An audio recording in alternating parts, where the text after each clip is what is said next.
नमस्कार दोस्तों, मैं मोटू और आपका स्वागत है आउर शेड पर। आज मैं आपको एक डरावनी, रहस्यमयी और सिहरन पैदा करने वाली कहानी सुनाने जा रहा हूँ। ये सिर्फ एक कहानी नहीं बल्कि एक ऐसा किस्सा है जो आपके रोंगटे खड़े कर देगा।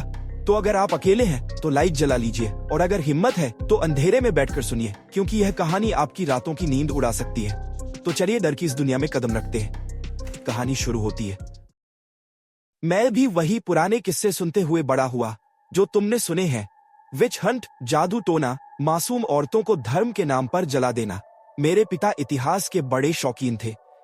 जब भी हम गांवों में घूमने जाते, वे मुझे घरों के दरवाजों और दीवारों पर बने उन अजीब निशानों के बारे में बताते, जिन्हें लोग बुरी शक्तियों से बचने के लिए बनाते थे। पिछली गर्मियों में मैं अपने दोस्तों के साथ महाराष्ट्र के एक पहाड़ी इलाके में कैंपिंग के लिए गया था।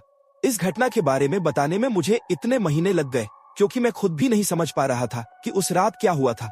लेकिन कल जब मैंने खबर में उस लापता परिवार की रिपोर्ट देखी, तब मुझे एहसास हुआ कि अब चुप रहने का कोई फायदा नहीं। भूत प्रेत की कहानियां अक्सर बताती हैं कि कैसे कोई मंत्र, कोई निशान या कोई धार्मिक अनुष्ठान हमें सुरक्षित रख सकता है। लेकिन सच ये है कि ऐसी कोई सुरक्षा नहीं होती, सिर्फ चेतावनी होती है। हमारा कैंप उस रहस्यमयी काली झील के किनारे लगा था। झील की गहराई का कोई अंदाजा नहीं था और हम पहले से ही इसकी डरावनी कहानियों से वाकिफ थे। राघव, जो वहीं का रहने वाला था, ने बताया कि यहाँ के बच्चे इसे टूटे गले वाली सिया कहते थे और उसके बारे में अजीबोगरीब गाने गाते थे।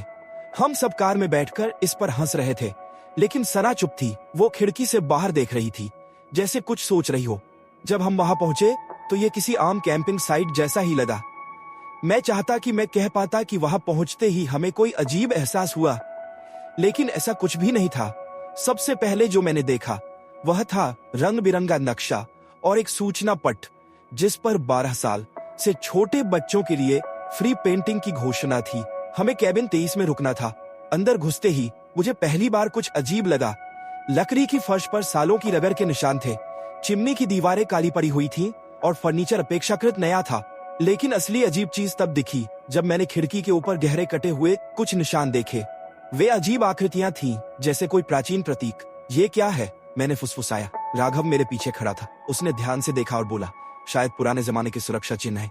सना ने हल्की आवाज में कहा, जादू टोने से बचने के लिए बनाए जाते थे। हमने हंसी में इस बात को टाल दिया और अपने बैग्स कहीं भी रख दिए। फिर हम झील की तरफ निकल पड़े। क्यों कहते हैं इसे टूटे गले वाली सिया? मैंने चलते हुए राघव से पूछा। सुना है कोई लड़की थी पुराने जमाने में। उसने कहा, गांव वालों ने उसे डायन समझकर झील के किनारे फांसी पर लटका दिया, लेकिन जब उसकी गर्दन टूटी तब भी उसने आंखें झपकाई और मुस्कुराई। इतने डर गए थे लोग कि उसे 10 फुट गहरे गड्ढे में दफना दिया। इसके बाद ही गांव में महामारी फैली थी। सना सिहर उठी। हम आगे बढ़ गए। झील का पानी एकदम काला लग रहा था, जैसे इसकी कोई गहराई ही न हो। लेकिन हम इन बातों को ज्यादा तूल नहीं देना चाहते थे। हम खूब हंसे, मजाक किए और देर शाम लौटे। जैसे ही हम कैबिन में वापस आए, मुझे सबसे पहले कुछ अजीब महसूस हुआ। हमारे बैग्स जो बिखरे पड़े थे अब एकदम करीने से लाइन में लगे हुए थे। किसी ने हमारे सामान को छुआ है, मैंने गुस्से से कहा। यहाँ कोई आया था? रोहन ने घबराकर पूछा।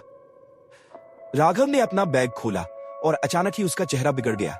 भाई, ये क्या है? हमने झांक कर देखा। बैग के अंदर उसकी जरूरी चीजें तो थीं, लेकिन उसके साथ मिट्टी और अजीब सी बदबूदार जड़ी बूटियां भी भरी हुई थी। ऐसा लगा जैसे किसी ने बैग खोलकर उसमें कोई तंत्र मंत्र कर दिया हो। हम सब ने अपने अपने बैग चेक किए। सब सही था, लेकिन वो बदबू हर बैग में थी। रात को जब हम बातें कर रहे थे, सना अचानक खिड़की की ओर देखने लगी। उसकी आंखें चौड़ी हो गईं। वो कौन है? उसने कांपते हुए पूछा। हम सब ने देखा। खिड़की के बाहर एक औरत खड़ी थी, पूरी तरह सफेद कपड़ों में लिपटी हुई, जैसे किसी ने उसे कफन में बांध दिया हो। उसके हाथ मिट्टी से सने हुए थे और वो बस खड़ी हमें देख रही थी। राघव और रोहन धीरे धीरे उठे। कौन है भाई?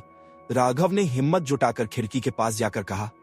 देखो, अगर किसी ने हमें डराने का प्लान बनाया है तो बहुत बेवकूफी कर रहे हो। औरत हिली नहीं। चली जा, मैंने चिल्लाकर कहा। हम यहाँ डरने नहीं आए हैं। तभी बिना किसी चेतावनी के उसका सिर 90 डिग्री पर लटक गया, जैसे कोई लकड़ी की डाली टूटकर झूल गई हो। हम सबके मुंह से एक साथ चीख निकली। इसके बाद जो हुआ उसे शब्दों में बताना मुश्किल है। वह कैबिन के चारों ओर घूमने लगी, खिड़की से बाहर से गुजरती, अजीब बुदबुदाती आवाजें निकालती।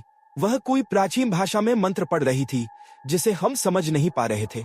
लेकिन रोहन, जो फ्रेंच जानता था, अचानक जमीन पर गिर गया और कांपते हुए बोला, ये हमारी आंतों से सूप बनाने की बात कर रही है। ईश्वर ने हमसे मुंह मोड़ लिया है। अंधेरा अंदर तक आ चुका है। हम सबके मोबाइल काम नहीं कर रहे थे। फिर आवाज छत से आने लगी, भाई ये ऊपर कैसे पहुंची? राघव बुरी तरह कांप रहा था। तभी हमें एहसास हुआ चिमनी। हम भागने लगे, लेकिन तभी सना चीख पड़ी। उसकी टांगें हवा में उठ गईं। किसी ने उसे पकड़ लिया था और चिमनी में खींच रहा था। हम चारों ने उसे पकड़ने की कोशिश की, लेकिन वो ऊपर खिंचती जा रही थी। अगली सुबह पुलिस को सना झील के किनारे मिली, मिट्टी में लिपटी, कांपती हुई। वो कुछ भी नहीं बोल रही थी, बस बार बार बुदबुदा रही थी। अंधेरा अंदर आ चुका है। इसके बाद मेरी दुनिया बदल गई। रोहन की ट्रेन से टकराकर मौत हो गई। राघव लापता हो गया और मैं अपने दादा के पास गांव में आ गया हूँ। हर दिन दरवाजे के ऊपर बने पुराने सुरक्षा चिन्हों को देखता हूँ और सोचता हूँ, क्या ये भी बेकार है? क्या हमें कुछ बचा सकता था?